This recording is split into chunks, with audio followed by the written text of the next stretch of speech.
네, 반갑습니다. 오늘은 요한복음 15장 말씀을 보실 순서 같습니다. 오늘도 저와 여러분이 함께 하나님 앞에 영광 돌리는 귀한 축복된 시간이 이 시간 되기를 기도하면서 먼저 우리 주 예수 그리스도의 이름으로 아버지께 기도를 하고 말씀을 시작하겠습니다.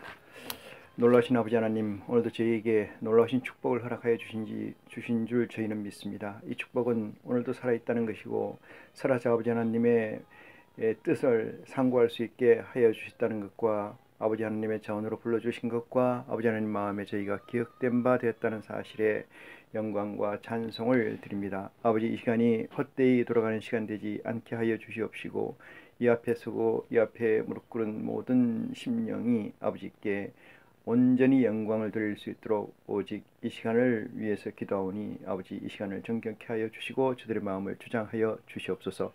말씀을 증거하고 듣는 자가 하나가 될 때 아버지께서는 영광이요 저에겐 구원에 한 발짝 다가가는 귀한 축복이 이 시간에 있는 줄 믿사오며 우리 주 예수 그리스도의 이름을 들어 기도드립니다. 아멘. 네. 이 요한복음 15장은 생뚱맞은 장, 다시 말해서 14장과 16장에 연결되어 있는, 끼어 있는 장이긴 하나 생뚱맞다고 생각할 수가 있습니다. 그렇지만은 이 요한복음 15장은 포괄적 관계를 설명하는 거다, 이렇게 저는 해석을 하고 있습니다. 저와 여러분이 이 시간 기도하는 가운데서 저의 태초가 되고 여러분의 태초가 이어지는 놀라운 축복이 함께하기를 기대합니다. 15장 1절로 보시겠습니다. 내가 참 포도나무요 내 아버지는 그 농부라, 이렇게 얘기했습니다. 포도나무라는 것은 포도를 열게 하는 거고, 포도는 궁극적으로 포도주를 생산하게 하는 거죠. 물론 알포도로 먹을 수도 있습니다만 성경에서 비유된 것은 포도주로 비유되어 있습니다. 이 포도주라는 것은 포도로 만드는 것이기 때문에 포도주가 의미하는 것은 성경에서 내 살과 내 피에서 피에 연결되어 있는, 다시 말해서 또 다른 이름이 포도주라는 사실이고, 이 포도주는 성령을 의미합니다. 이 성령을 의미한다는 사실에서 이 포도나무라는 것은 대단히 중요하다. 그래서 여기서 이따 나오겠습니다만 나는 내가 참 포도나무여, 그래서 여기서 나는 예수를 말하고요, 내 아버지는 그 농부라 이랬습니다. 이 성령의 메인되는, 다시 말해서 에덴 동산에서 있었던 생명나무에 근원되는 것, 그것은 성령이기 영으로 계시죠. 그래서 성령을 얘기합니다만은 그 영 중에 최고의 진주, 최고의 가치의 포도나무는 하나님이시고, 그것을 거기에 달려있는 그 길을 생산하는 것은 포도나무 예수 그리스도시다, 이렇게 얘기를 합니다. 그래서 예수님은 독서를 많이 이야기를 하시죠. 나로 말미암지 않고는 아버지께 갈 자가 없느니라. 구원이라는 것은 나를 통해야만 된다는 사실을 적시함으로 해서 나라는 것은 포도나무를 심은 농부를 대신하는 의미이다, 이렇게 얘기를 할 수가 있습니다. 2절에서 보니까 물은 내게 있어 과실을 맺지 아니하는 가지는 아버지께서 이를 제해 버리시고 무릇 과실을 맺는 가지는 그 과실을 맺게 하려 하여 이를 깨끗게 하시니라, 이렇게 얘기를 했습니다. 여기서 이 과실이라는 것은 포도나무는 당연히 포도가 열려야 되는데 포도나무가 포도나무로서 성장을 제대로 못해서 종국에는 과실을 제대로 맺지 못하는 경우가 많이 있다, 이랬습니다. 이 포도나무에서 나는 것은 포도주라고 했고, 이 포도주라고 하는 것은 술 얘기합니다. 성경에 나와 있는, 신약에 나와 있는 술에 취하지 마라, 이런 술 취한 자, 이런 것들은 이 포도주를 얘기하는 거고, 포도주는 성령의 술이죠. 성령을 술이라고 보는데 그 술을, 어떤 술을 먹어야 되느냐, 예수 그리스도의 술을 먹어야 된다 이 말입니다. 예수 그리스도의 술을 먹어야 된다. 그러면 예수 그리스도의 술 말고 또 다른 술이 있느냐 이 얘기는 이미 2절에서 1절에서 정의해 놓은 것처럼 참 포도나무에 맺은 포도주의 술을 먹어야 된다. 이 술이라는 것은 플래닝이에요. 술이라는 것은 영적 양식입니다. 영적 양식. 영적 양식을 우리는 세상에서 얘기하는 정신이라고 얘기합니다만 의리라고도 하고 이것이 어떻게 내게 존재하느냐에 따라서 그 사람은 그 일을 하게 되는 거죠. 몸뚱아리는 하드웨어이기 때문에 소프트웨어가 어떻게 담겨 있냐에 따라서 그 일을 하게 된다는 사실이죠. 그래서 우리는 포도나무는 포도를 맺고 포도는 결국은 어떤 희망적 이데아, 사상을 만들고 사상을 성경적으로 보면은 그것을 우리는 포도주, 술이라고 지칭되고 있습니다. 이것을 주고받을 수 있는 유일한 것은 성령이기 때문에 성령을 우리는 또한 지칭하고 있습니다. 그래서 과실을 맺는다는 것은 포도나무가 포도에 제대로 열려서 그 과실을 제대로 먹어야 된다는 사실이 내재되어 있다. 이렇게 보면은 열매를 맺는다는 것은 포도나무의 목적된 가치를 이룬다 이 뜻으로 해석할 수 있습니다. 물론 포도나무에 열매를 맺는다. 어떻게 맺느냐? 많이 맺느냐? 적게 맺느냐는 것은 어떻게 보면은 하늘의 아들의 구원을 목전에 둔 우리에게는 별건적 사실입니다. 그래서 그것은 아버지의 능력으로 이루어지는 거라고 저는 확신하고 우리는 내 스스로가 올바른 포도나무에서 올바로 익은 포도를 먹는 것만이 우리의 행동 범주이고 우리의 신앙의 범주라고 생각합니다. 그 다음 것은 어떻게 보면은 우리에게서 벗어나 있는 거다. 저는 그렇게 해석을 합니다. 그래서 예수님께서 여기에서 말씀하신 것은 아버지께서 이를 제해버리시고 어떻게 제해버리세요?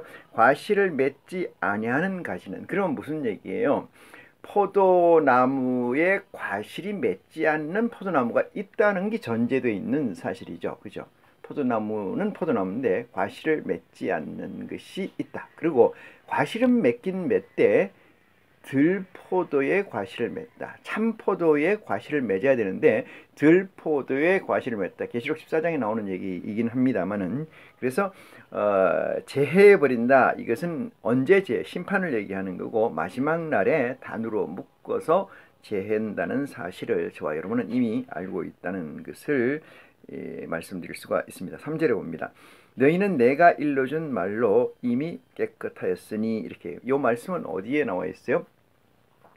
예수님이 12제자를 데리고 베드로에게 말씀을 하셨죠. 베드로가 발을 씻기려고 하는 사실. 그러면서 몸을 다 씻은 자는 발을 씻는 의식만 남아있다. 그래서 너희가 서로 발을 씻어주라 이 얘기인데 우리는 늘상 땅을 디디고 서 있습니다. 이 땅은 하늘과 다시 말해서 하늘나라와 대별되는 관계로 설정되어 있어요. 그래서 예수님께서 재림할 때 내가 다시 와서 이 땅에 와서 재림이죠. 너희를 내게로 영접하다. 그러니까 너희가 서 있는 땅이 아니고 내가 재림한 땅으로 너희를 영접하겠다고 하신 걸 보면은 너희는 내게 일러준 말로 이미 깨끗하였네. 이 말이 뭐예요? 성령이죠. 성령이 예수 그리스도께서 주신 텍스트, 메시지이신 줄 믿으시기 바랍니다.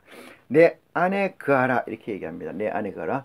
그 안에 거한다는 것은 내가 없을 때 그리스도 안에 존재하죠. 내가 없을 때 그리스도 안에 존재합니다. 우리는 한 교회에 나가서 그 교회에서 설교하는 목사의 메시지, 다시 말해서 그리스도 예수의 복음에 함께 있는 것 같으나 그 속에서 자기를 생각하고 자기 것을 생각하며 세상 것을 생각하고 세상 일을 생각한다고 한들 그 교회의 파스터 목사는 알지를 못합니다. 그건 용서가 되죠. 그렇지만은 성령의 세계는 하나님의 세계에서는 그게 용서가 안 된다는 거고 그것은 분별이 이 불을 보듯이 명확하게 드러나기 때문에 페인트를 할 수가 없다는 사실을 전제로 하고, 너희는 내가 일러준 말로 임객하다 했으니 내 안에 거하라 이렇게 이야기합니다. 결국은 청결, 이것은 순전성입니다. 순전성. 깨끗하다는 것은 잘못 우리가 알기는 눈으로 보기에 아주 클리어하다 이렇게 생각할 수 있습니다만, 그렇지 않고 눈으로 보는 클리어가 아니고 순전성, 그 컨테인 내용물 자체가 겉과 속이 100% 같은 하나님의 보석적 가치로 존재해야 된다는 거죠. 겉만 번지르르 닦아서 보석의 냄새를 내고 보석의 이미테이션 모양을 꾸민다고 해서 되는 게 아니고 속과 겉의 순전성을 얘기한다 이렇게 말씀을 드릴 수가 있습니다. 내 안에 거하라 나도 너희 안에 거하리라. 가지가 포도나무에 붙지 아니하면 절로 과실을 맺을 수 없음같이 너희도 내 안에 있지 아니하면 그려다. 그래서 너희가 내 안에 있고 안 있고의 관계는 다 타고난 저의 능력이고 저의 생각일 수 있겠습니다만은, 우리가 주시하는 것은 하나님께서 그리스도를 통해서 우리에게 뭐라고 말씀하시느냐, 이것이 우리에게 오늘의 주제가 되는 거 아니겠습니까? 이 삶의 주제가 되는 거고 이 세상의 주제가 되는 거죠. 우리는 그런데 예수 그리스도가 말씀하실 때 포도나무에 붙지 아니하면은 절로 과실을 맺을 수 없음 같이 너희도 내 안에 있지 아니하면 그러리라 이렇게 했습니다. 그래서 이것은 너희가 태초라는 사실을 깨닫고 회개하고 돌아왔다면은 내 안에서 거해야 되고, 그렇지 않는다면은, 거하지 않는다면은 너와 나는, 하나님과 너는 관계가 없는 그 실제 값으로 바로 환원된다는 의미가 숨어 있다. 5절 나는 포도나무여 너희는 가지니 제가 내 안에 내가 저 안에 있으면 이 사람은 과실을 많이 맺나니 나를 떠나서는 너희가 아무것도 할 수 없느니라 이렇게 이야기를 합니다. 여기서 아무것도 할 수 없다는 이 멘트는 하나님의 내적 공간에서를 설명합니다. 하나님의 내적 공간. 다시 말해서 이 세상에 마귀가 사역하는 곳에서는 뭐 아무것도 할 수 없나, 이 말은 의미가 없죠. 거하지 않으면, 네가 내 안에 내가 너희 안에 거하지 않으면 너희가 아무것도 할 수 없다는 것은 무슨 얘기냐, 하나님의 내적 포텐셜 능력 안에서 얘기해요. 바깥에서는, 아웃사이드에서는 얘기하는 건 아니다, 이런 얘기로 우리는 이해할 수가 있습니다. 이게 내가 너 안에 가고 네가 내 안에 거한다는 것을 한번 살펴보겠습니다. 여러분이 여러분의 자식과 딸 아니면 부모를 사랑한다고 할 때 그 마음이 24시간 같이 공유되어 있는 것은 아니죠. 그죠? 가끔 문득 불현듯 떠올라서 그 생각이 나를 지배할 때가 있습니다. 그것은 우리가 하나님이 예수 그리스도를 통해서 우리에게 주신 너희는 서로 사랑하라, 사랑이 내 새로운 계명이니 이를 지키라, 내 안에 있는 자는 이 계명을 지키나니, 이렇게 얘기하신 이 멘트는 사랑 안에서 24시간 존재의 시종을 있어야 된다 이것입니다. 이것이 어렵죠. 왜? 이 세상에 살면서 땅을 발로 디디고 살면서 그렇게 산다는 것은 정말로 어려운 이야기이기도 합니다. 그렇지만은 우리가 구하고 우리가 구원을 받고자 하는 그 목적성에 비하면 그것은 아무것도 아니다 이렇게 얘기를 할 수가 있습니다. 그래서 내가 구하고자 하는 것이 10,000원의 가치라면 10,000원의 가치를 하루에 얻는 것은 너무 쉽죠. 더군다나 한 달에 얻는 거, 인생에 얻는 건 너무 쉽습니다. 그러면 1,000,000원의 가치, 그것도 쉽습니다. 만약에 여러분한테 물어봅니다. 100억의 가치를 여러분이 인생에 끝날 때까지 그것을 목적하고 사는 목표 인생이라면 그것이 얻는 게 쉽겠느냐, 이런 얘기를 한번 반문을 해봅니다. 그렇지만은 100억도 아니고 1,000억도 아니고 영원한 아버지의 반열, 패밀리가 돼서 아들이 돼서 영원한 생명을 부기 권세를 누리는 그것을 얻기를 원한다면은 정말로 그리스도께서 우리에게 말씀하신 것처럼 내 멍에는 가볍다라고 얘기한 거죠. 내가 너희를 쉬게 하리라. 그러므로 너희가 내게 와서 쉬어라. 이런 얘기에 버금갈 수가 있다. 저는 그렇게 생각할 수가 있습니다. 그렇지만은 저와 여러분이 생각하건대 세상 끝도 가지고 적당히 하늘 끝도 하나님의 끝도 가지고 이것은 세상에서는 존재하는 가치이긴 하나 하나님 세계에서는 존재하지 않는다. 그래서 제로 아니면 100이지 99도 없고 1, 2도 없다는 사실을 누누이 말씀드립니다. 어느 것을 선택할 건가? 그것은 전적으로 여러분의 능력이고 여러분의 판단으로 생각을 합니다. 아버지께서 우리에게 원하시는 것은 후자이시고 이 후자는 24시간 그리스도와 하나님의 메시지, 하나님의 복음이 나를 지배하고 나는 거기에 따라서 움직이는 존재가 되었을 때만이 발만 씻기는 그 놀라운 축복이 예수 그리스도의 재림에 있게 되는 줄 믿으시기 바랍니다. 자, 6절 봅니다. 사람이 내 안에 거하지 아니하면은 사람이 내 안에 거하지 아니하면 가지처럼 밖에 버려 말라 하시나니 그랬어요. 붙어 있어야 안 마른다는 거죠. 사람들이 이것을 모아다가 불에 던져 사르느니라 이렇게 얘기합니다. 죽은 자는 죽은 자가 장사하게 하라고 한 메시지와 대동소이하다. 그래서 인생은 났다가 죽는다. 그것은 하나님께서 아담의 불순종을 통해서 우리에게 준 저주이시라는 사실을 창세기를 통해서 우리는 알 수가 있습니다. 하지만 마지막 아담 그리스도는 우리에게 살려주는 영을 주심으로 말미암아 살려주는 아담이다. 이렇게 얘기를 우리는 이해하고 있는 줄 믿습니다. 7절 봅니다. 너희가 내 안에 거하고 내 말이 너희 안에 거하면 무엇이든지 원하는 대로 구하라. 이렇게 얘기합니다. 이 조건이 무엇이든지라는 것이 anything이라고 생각하면 안 됩니다. 내가 어느 길에 들어섰느냐. 나는 하나님의 길을 예수 그리스도의 가운데 서 있는데 거기에서 구하는 건 뭐겠어요? 예수 그리스도가 우리에게 주신 메시지, 하나님이 우리에게 주신 메시지의 값을 구하는 것이 거기에서 뭐든지 구하라는 얘기입니다. 그럼 거기서 뭐든지는 뭐냐? 구원이면 끝이지 아들이면 끝이지 아닙니다. 거기서 레벨이 여러 가지가 있기 때문에 너희가 얻고자 하는 건 무엇이든지 얻을 수 있다. 이것은 하나님 내적 세계에서 하나님이 원코 바라는 내적 능력의 세계에서 무엇이든지 얻고 구할 수 있다라는 가치, 메시지로 이해해 주시는 지혜가 여러분의 있기를 원합니다. 그래서 무엇이든지 원하는 대로 구하라. 그리하면은 이루리라. 이렇게 말씀을 하십니다.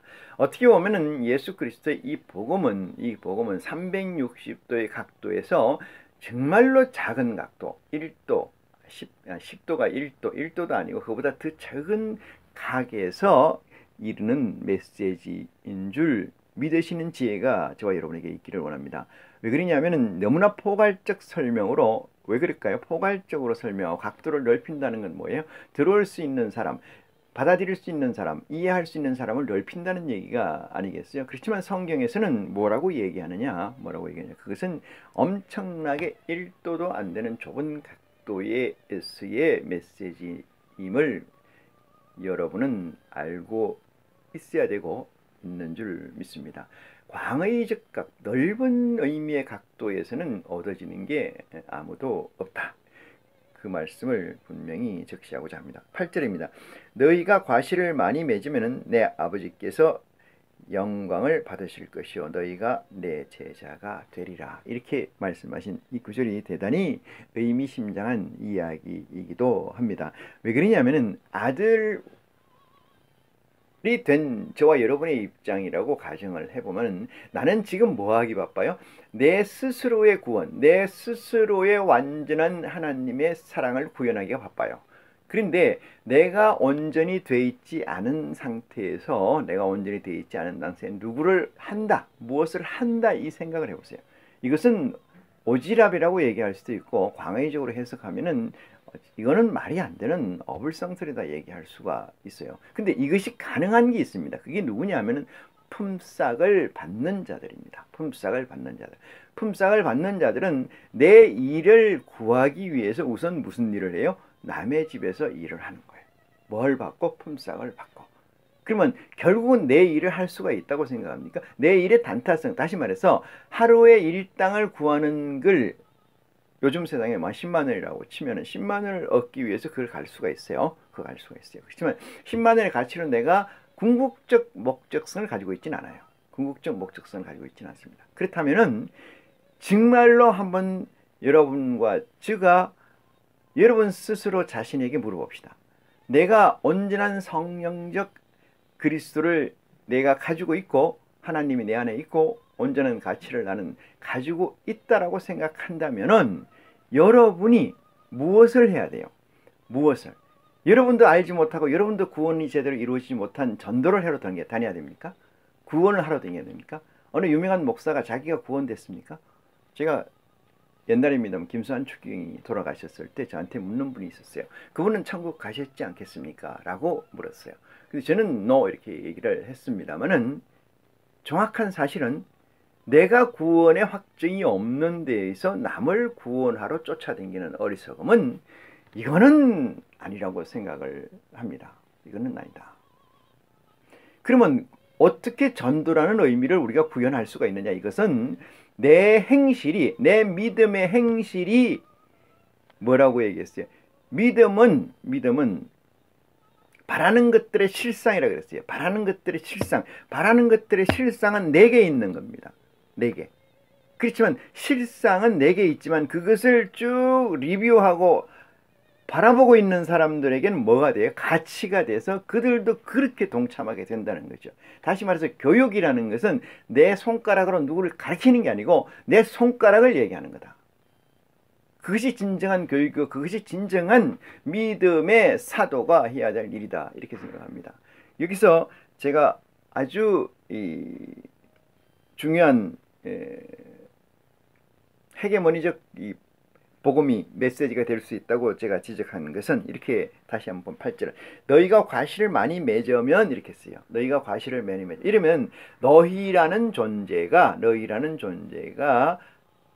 내 구원과는 관계없이 쫓아다니면서 내 믿음의 확증과는 관계없이 쫓아다니면서 누구를 설득해서 예수를 믿으세요. 하나님을 믿으세요. 이렇게 해서 많이 볼륨을 키웠다라고 생각하지 마시라는 거예요. 그건 전혀 넌센스입니다. 내가 구원이 없는데 어디서 구원이 있습니까? 내가 확증이 없는데 어디서 뭐가 있습니까? 그것을 뭐라고 그래요? 내가 없는데도 있는 것처럼 확증하고 얘기하는 그걸 사기라고 하지 않습니까? 세상 법률에서 어쩌면 이 세상은 전부 다 용역받는 사람들인 줄 그런 사람들일 수도 있다 이 생각을 합니다. 왜? 자기 자신도 구원하지 못하고 자기 자신도 살피지 못하는데 뭐를 진리를 보화를 전지전능하신 하나님의 메시지를 증거한다고 쫓아다니는 이 어리석음이야말로 얼마나 가증한 겁니까? 얼마나 그 가정의 열매가 사망이라면은 증명됐음에도 불구하고 그것이 그들을 또 쫓아서 탑을 쌓고 그들을 쫓아서 기리고 그들을 얘기하면서 인생을 살고 허비하는 어리석음이 저와 여러분에게는 한치도 이 시간을 통해서 없었으면 하는 바람 간절합니다. 지혜 있는 자는 진리의 성령의 도움으로 여러분의 깊이를 확장하는 축복이 있기를 원합니다. 9절입니다. 아버지께서 나를 사랑하신 것 같이 이렇게 얘기합니다. 아버지께서 나를 사랑한 것 같이. 아버지께서 예수 그리스도를 사랑한 것 같이. 이건 두 가지 의미가 있습니다. 우리는 흔히 어떻게 보냐 하면은 육신에 임재한 성육화된 성육신된 예수 그리스도의 존재로 우리가 인지하고 판단하고 생각합니다. 하나님은 성령으로 영으로 계시고 그분이 전지전능한 그분이 나를 사랑하신 것 같이 이렇게 해서 그게 아니고요. 성령으로 생각해야 돼요. 하나님의 아들의 영으로 생각해야 됩니다. 그리고 세컨드 두 번째 포지셔닝 돼 있는 영적 존재에서 하나님께서 당신을 사랑한 것 같이 이렇게 해석해야 됩니다. 왜 그러냐면은 성육신 돼 있는 상태에서 그리스도를 하나님이 사랑한 표시는 없습니다. 나타난 게 아예 없어요. 성경적으로.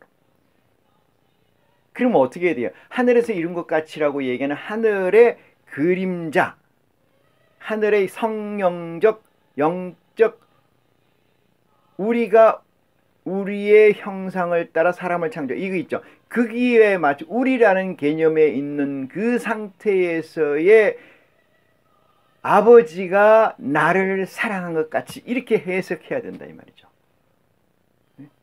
육신을 가지고 성육화된 그 짧은 기간에 하나님이 나를 그건 아닙니다. 그것은 그 뒤에 올 거기 때문에 그 뒤에 올 거기 뒤에는 아직 이루어진 것이 아니죠. 이루어진 것이 아닙니다. 이루어질 것이죠. 그렇지만은 100%의 퍼펙트 완벽성을 가지고 있는 하나님께서는 이루어진 것 같이 해석은 할 수 있으나 우리가 받아들이는 것은 그게 아니고 성령적 존재, 하늘의 두 번째 세컨 포지션에 있는 하나님의 두 번째 영에 관한 사랑이시다, 이렇게 이해를 하셔야 된다 이 말입니다. 아십니까?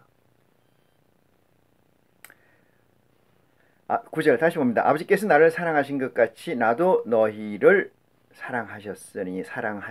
여기도 마찬가지입니다.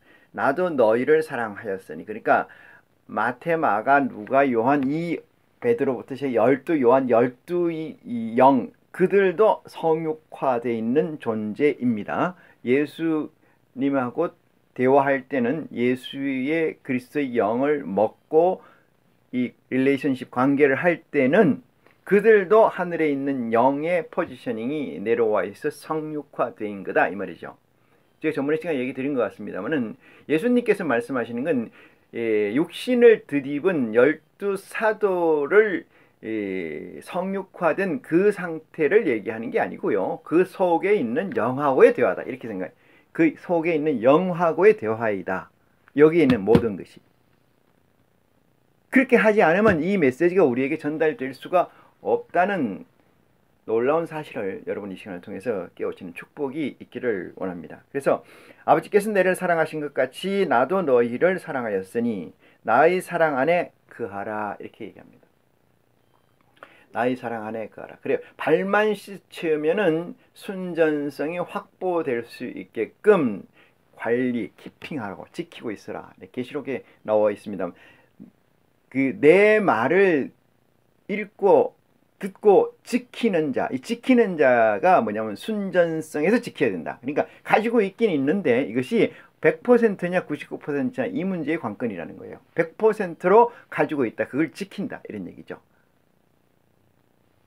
얘가 좀 이상하긴 합니다만은 5달란트, 3달란트, 2달란트, 1달란트 주고 갔잖아요. 그래 1달란트 가지고 있는 사람은 묻어놨지 않습니까? 100% 지키려고. 근데 얘는 포지셔닝이 너는 그걸 지켜야 될 포지션이 아니고 뭐이기 때문에 종이기 때문에